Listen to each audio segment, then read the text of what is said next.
Wowzers, talk about giving us a heart attack, eh? The Vancouver Canucks have gone out there in the first game since acquiring Calgary Flames defenseman Nikita Zadorov against the Calgary Flames and won 4-3. In a game where, honestly, you could say that this was a good bounce back. Like, if you compared this Thursday game against Vegas to this Saturday game against Calgary, night and day difference. The Vancouver Canucks finally had a little bit of rest. They were able to get themselves back into the swing of things, and they looked pretty good for the majority of this game. It was just in the third period when the Canucks said, okay, well, let's give the Calgary Flames a dying chance, make things interesting at the end here. And that's exactly what happened, as Vancouver ends up leading the majority of this game by 2 goals for most of it, until the final 5 minutes when the Flames were able to turn it on. Now, all third period talk aside, we gotta get into the introductions here. This game was important because, as we had said, it was the first game for Nikita Zadorov to play in the lineup. We had ourselves reports saying that he would be playing with Tyler Myers, which would have been a crazy pairing. 2 big dudes doing their thing, hitting guys and blocking shots, making plays as well. Unfortunately, I may not have been paying attention too much, but I feel like this pairing didn't really last long. For the most part, we did start to see a lot of these defensemen swapping a few partners here and there. It wasn't always the most consistent for the pairings, but admittedly, it's okay, because not having Zadorov and Myers on the same pair for an entire, 20 minutes of playing time that they would have had, that's totally fine since these guys can both be big chaos defensemen at the same time. But Nikita Zadorov does get himself a point in this one. He gets what is believed to being an assist on the final goal. I'm not too sure. There were a few goals scored in this game by Vancouver that we don't necessarily know who got the goal. We'll look at the evaluations and what the NHL stat rule change people go out there and say tomorrow. But for now, let's just go over each of the goals as they came and as we perceive them to be in this game. Starting out with the goal 2 minutes in, scored by Captain Quinn Hughes. This was a really good offensive shift for Vancouver, as Andrei Kuzmenko is the guy who forces himself into the O-zone, has a few really nice plays, has a few really nice passes. He gets the puck down low, sends it up the boards to Filip Hronek on the right side. He throws it into the middle for Brock Boeser, who finds Quinn Hughes, who walks right down the left side and snipes it in, right by Jacob Markstrom, giving Vancouver the 1-0 lead. This was the first of multiple assists for Filip Hronek on the night, and of course for Brock Boeser, it's good to see him getting on the score sheet in the assist column because that guy has way too many gosh darn goals. Give it a few minutes, and the Vancouver Canucks strike again. This time it's Sam Lafferty. Elias Pettersson is the point guard on this play. He brings the puck in himself. He stops it up on the half boards, sends it back over to the point. Ian Cole goes to Filip Hronek, who takes the one-time bomb. The rebound is there, and Lafferty scores to make it 2-0. Now, when I saw this play happening, I was like, okay, that's going to be Lafferty from Hronek and Cole, because Cole went over to Hronek, he took the one-time shot, and the rebound was right there. Okay, so Lafferty, Hronek, Cole. But on NHL.com, it says that Ilya Mikheyev has the primary assist, so upon further video review, it does appear that there might have been a stick tap or so from Mikheyev on this puck before Lafferty was able to get it. So the goal on NHL.com right now reads Lafferty from Mikheyev and Hronek. Hronek still has 2 assists on the night from this showcase.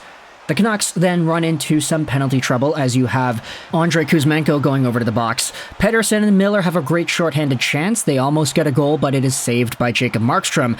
And the Flames end up scoring just a few minutes later on this power play opportunity because the Canucks have some terrible coverage out in front. The Flames are able to just pass it around. They get right by the Canucks players. It's a backdoor play to Backlund, giving the Flames the 1-goal deficit. And the Flames sort of take a little bit more time just holding on to the puck in the offensive zone and rotating it around. They have a little bit of momentum here, but that is ultimately killed when Calgary takes a penalty. Pospisil takes down Pettersson, Vancouver goes on the power play, and it was just a really bad one. The Canucks had a few good opportunities on the power play, but the first one definitely was not that. A lot of variance throughout this game for special teams in Vancouver. There are a few other high-danger chances towards the end of this first. You had Noah Juulsen take a very bad pinch at the Flames' blue line, lose the battle, which resulted in a 2-on-1 for Calgary. Lucky that was saved by Demko, though. Second period starts out, and we have a few penalties either way. Vancouver took a penalty at the end of the first. Chris Tanev got a holding call near the beginning of the second. There was a Coleman cross-checking call a little bit later, so the Canucks actually had a 5-on-3 man advantage in this second period. But they did not end up scoring. Now, they looked really good on this man advantage. Lots of puck movement, lots of shots. There was a post hit by Pettersson, but they're still not able to get through. Momentum shifts a little bit afterwards as the Flames start to get more opportunities. There is a Hronek penalty that was taken, killed off by the Canucks. Mackenzie Weegar went to the box for the slashing penalty, killed off by the Flames. And then the Canucks end up scoring after this penalty expires. The puck gets thrown on net by, guess who? It's Filip Hronek again. It bounces out in front. Sam Lafferty gets a touch on it. Mikheyev touches it too. Elias Pettersson is there. But ultimately the goal on NHL.com, at least, right now, it says it's Mikheyev from Pettersson and Lafferty, which I'm not too sure how that works because Mikheyev looked like he touched the puck before Pettersson did, but either way, one of those guys ended up getting the goal. Filip Hronek, for a moment, we thought he had the assist based off of the evaluation on the score sheet, but that Hronek assist was taken away. It would have been the third assist of the night for Hronek, but either way, he can live with two. He still went sicko mode in this game. He looked very good, in my opinion. Lots of shots, lots of drives towards the net, lots of slap passes too.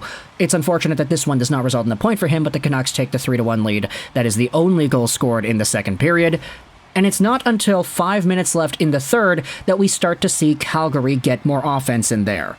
The Canucks defense kind of crumbles away with 5 minutes to go as Filip Hronek gets taken down behind the Canucks net. As he scrambles to get back into position, it causes Quinn Hughes to lose his man on the back door. And eventually it's Elias Lindholm who scores with 4:21 left. Demko commits too hard to the cross-crease pass. Lindholm waits. Lindholm takes. It's a 3-2 hockey game. Just a few minutes after that, as the Flames have the empty net, you have Nikita Zadorov who throws the puck all the way down, and it goes in. It looks like a Zadorov empty net goal. However, the broadcasters on Hockey Night in Canada said it was a Pettersson goal. They said that Pettersson might have tipped it after Zadorov shot it, which, I mean, that's a tough thing to do, tipping a puck from 150 feet away, but either way, the long shot from Zadorov ended up with the puck rolling into the net and giving Vancouver the 4-2 lead. Right now on NHL.com, it's assisted only by Tyler Myers, but there was a face-off win in there. Elias Pettersson might have touched it. We'll see what happens by tomorrow when the NHL stat verifiers go out there and check everything.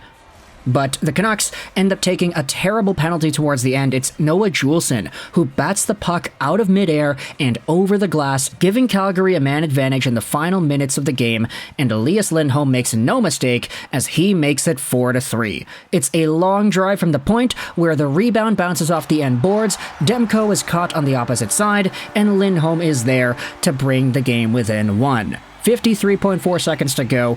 Calgary has momentum. They're one of the best comeback teams in the NHL this year, if not the best. And the Canucks actually end up winning. They hold on in the final minute of this third period. Thatcher Demko doesn't have a stick. He had to scramble to hold up his positioning there. Teddy Blueger actually had the MVP play to end off this final few seconds. He stood down the defenseman at the Canucks blue line, forced him to take a bad shot, and ended up leaving the puck outside the zone because of it. So good on Teddy Blueger for forcing that play out of Hanifin. But a few quick notes about this game and the stats. With the 2 assists that Filip Hronek got, which should have been 3, but whatever, I mean, yeah, he's still there. He ends up tying, if not overtaking, Victor Hedman for 3rd overall in defenseman points. He's got a boatload of assists on the season as well. He's still 3rd overall in that respect. He now is also one of the top assist guys in the entire NHL. He's tied with JT Miller, assuming he only has 2 assists from this game. If they get him the other one, and he actually has 3, then he overtakes Miller, and he's right behind Quinn Hughes. Either way, it's kind of nuts to see 3 of the top 5 guys in the NHL this year in assist production being defensemen. Makar, Hughes, and Hronek have all been on such big tears that, hey, you kind of got to start talking about the production here, too. I know Hronek is no Hughes or Makar, but his production, the way he played tonight, I thought it was great. He went sicko mode, and that is why I went with the brilliant thumbnail in the video for tonight. Let me know your thoughts in the comment section below about Filip Hronek, about Nikita Zadorov's debut, about the Canucks winning 4-3. I hope you enjoyed this video, and bye.